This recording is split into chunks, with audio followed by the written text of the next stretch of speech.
Hello everyone! So I'm going to be sharing my favorite books of the year so far. So I'm very excited. I have a lot of books. So I have a page in my bullet journal. Where I write down a book if I consider it a favorite. And so I've got 12 books on my list. Wow. I won't explain too much about what they're about. I'll just say why I love them. I have wrap-ups where I explain everything of why I like these books and vlogs and stuff. So like, if you want to know more, I guess I'll try to link some stuff down below if you're interested. I do have some individual reviews slash vlogs for these books, but most of the time they're just in a wrap-up. So I do have a playlist of all my wrap-ups on my channel. So, you know, if you want to learn more, you can go to those videos, okay? So here we go. I'm just gonna go in the order that I added them to the list. So starting in January and then working down. I did read a book that I considered a favorite in January. So it's Happiness for Beginners by Catherine Center. So I ended up giving this 4 stars, not 5. So not every single one of these books on this list is 5 stars, which is different for me because normally if I don't give a book 5 stars, it's not a favorite. But if I'm just looking at my reading for this chunk of the year, Happiness for Beginners does stand out just because it was a surprise of how much I ended up liking it. Really because it started out a little bit rocky where I was like, I don't know, but then it turned into such an amazing story. So the only thing that makes it rocky for me is there's like a pretty steamy makeout session closer to the beginning that I wasn't a total fan of, but after that, like there's no like sexual reference at all. Honestly, it would be 5 stars if not for that. So anyways, I did really enjoy this book. I really liked the main character. And I think just like the self-discovery journey that she went on and really the self-love journey, it really inspired me. And I just loved the idea of like doing what she did. Like she goes on this like wilderness adventure survival thing with a bunch of people she doesn't know, except for one. It's such a captivating story of how she survives through this and she discovers things about herself she didn't know she was capable of, and I just loved it. So I did also put Tweet Cute on this list. I don't think I would put it on it now, just because like it's kind of fading away. I'm like not as into it, but like when I first finished it I was like, this book is so good. Again, I gave this 4 stars. For a YA that I haven't read in a while, it stood out at the time and I really did enjoy it. I just thought the relationship dynamic between the 2 characters was really fun to read. I really liked the personalities of both of them, and it kept my interest the whole time. It was kind of a longer book, but I thought it was good, and I really liked how it all progressed and wrapped up at the end. So yeah, if you're looking for a YA that's like pretty decent, I would say you could check this one out. But yeah, probably wouldn't be on my favorites list now if I read it. I don't know. Okay, now we get into the really good stuff. So next up is A Broken Kind of Beautiful by Katie Ganchert, and I love this book. It's special to me. I really relate to stories where the girl feels broken and God loves her back to life, basically. And that's what this story is to me. Like, a lot of different people play different roles in her life to help her get there, but ultimately it's God's love that saves her from believing the lies that she isn't worth anything beyond her looks. It is about a model, and I can only imagine how difficult it is to be a model. And so I just relate to her struggle of like feeling like her looks are all that matter, and she can't trust guys because all they want is her body and stuff like that. Like, it's just so relatable and real, and the way that Katie Ganchert wrote about it, I just thought it was perfect, like the redemption story for her. So it really stands out. I really like it. Plus the romance is super cute, and I really like it when male characters are written to be like realistic in the sense that they're not perfect and they struggle with trusting God and his timing, and yet they're also committed to their faith and they are respectful of women, and like you can have both, you know? So I like that. That's why it's a favorite. Okay, next is Before I Called You Mine by Nicole Deese. Again, I love this book so much. Yeah, this came out of nowhere for me. I've never read from Nicole Deese before, and I immediately was interested because it followed a grade 1 teacher, and she is interested in adopting a little baby from China. So she's single, but she wants to become a mother, so she's adopting. And then a very nice, handsome Christian substitute teacher starts teaching at her school, and they end up like working together kind of, and they hit it off, and she's like, oh, he's like my dream man, but I signed up to be a single adoptive parent, so like I can't just get in a relationship. And so it's like the process of her figuring out like, God, what do I do? What do I do? Because I want to be married, but I also want to be a mom, and I already signed up to be a mom, so what do I do? And I really related to it. It was also very funny. The romance was so cute. And again, they felt like real people, like their struggles and their inner thoughts. Like it just felt like I was reading about a real story that could happen. It wasn't just like this perfect whatever.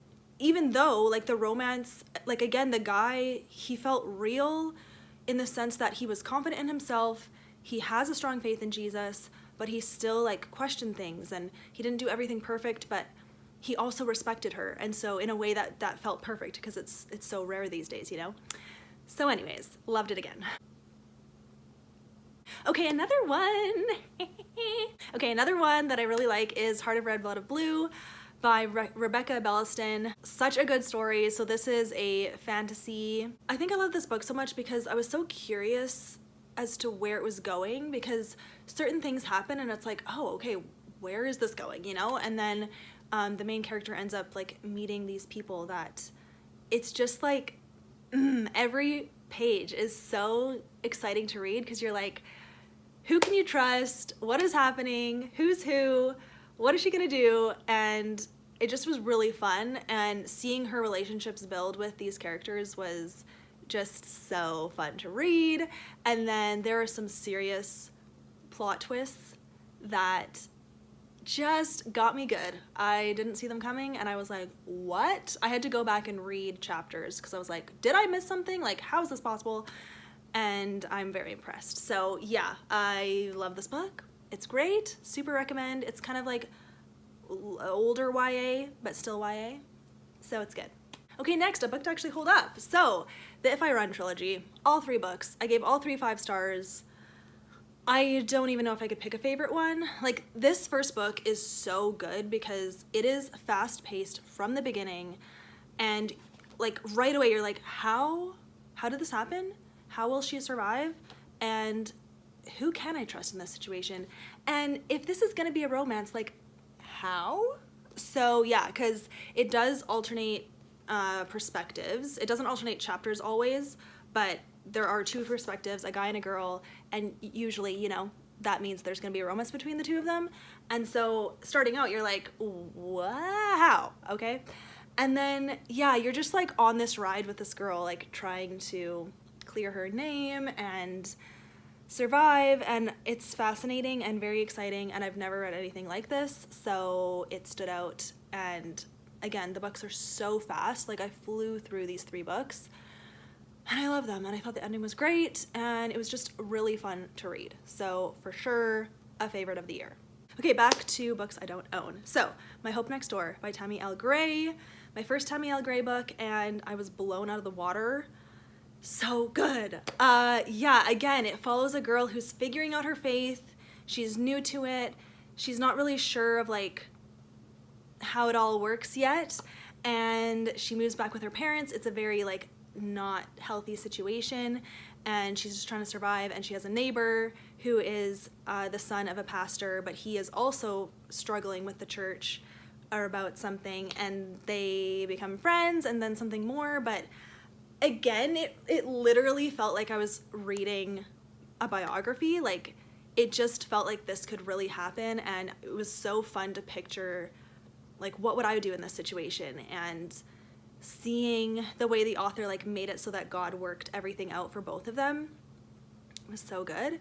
And really the romance was super cute, but I loved the, I guess, what would you say, like commentary that she made about church culture and like partying and stuff, and the like journey of faith that you go on no matter where you're at, like even if you grew up in the church and even if you came to Jesus later, like there is like a journey that you have to go on to really discover who God is and who you are, and then who you are together.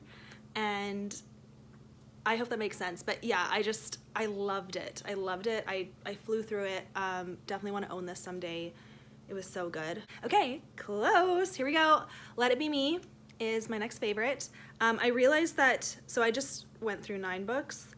I realized that my number 10, I didn't actually read it for the first time this year, and I forgot about that. I put No Ocean Too Wide by Carrie Taransky on this. That's the first book, and I read the second book this year for the first time, but I read whatever. So that doesn't count. So really it's 11 books, I guess. So on to this book. So yes, Let It Be Me by Becky Wade, book 2 to her little Misty River romance series that's coming out. And this book is a favorite because I related so much to the main character. But beyond that, it's just a good story. Like, I really feel like Becky Wade takes her time to build up the characters individually, but then also together. And the way her dialogue, the back and forth witty banter is just on point, especially in this book. The way the characters feed off each other is just so entertaining, and I loved it. And then again, the faith in this book is really strong, and I related to it a lot. So in every way, I loved this book. It's awesome, really good. And lastly, yes, Love and a Little White Lie by Tammy L. Gray. And there's something about this book that stands out so much. I really don't know what it is. I feel like I don't know, but I love this book. So again, the main character, she doesn't believe in God. She doesn't think religion is real. She's like, it's just to make people feel better or whatever. But the funny situation is she gets hired at a church to be like a pastoral assistant, basically.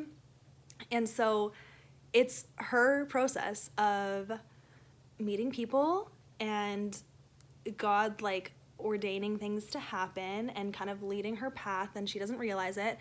And she comes to discover Jesus, but it's such a brilliant way. Like, it's so subtle, and yet it's completely in her own will. Like, she chooses Jesus in the end. It's not that like God forces anything. And then on top of that, the romance is adorable and so like almost enemies to friends to lovers, I guess. Lovers is kind of weird, but you know. And it's really good. And it also starts out with like a bit of a love triangle. And so, wow, it has so many things that I love, honestly. And yeah, really, I guess it's the faith, but also the relationship that just made this book perfect for me, and I loved it. So yeah, okay, those are all of the books.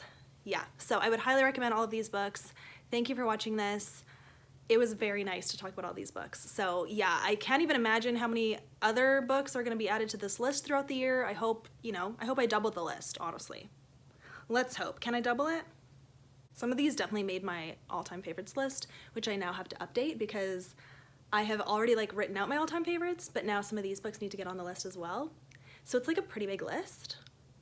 Yeah, I'll be sharing it soon, but you know. Okay, so thank you for watching this video. Hope you got some recommendations, and I will see you in my next video. Bye. This book was, yeah.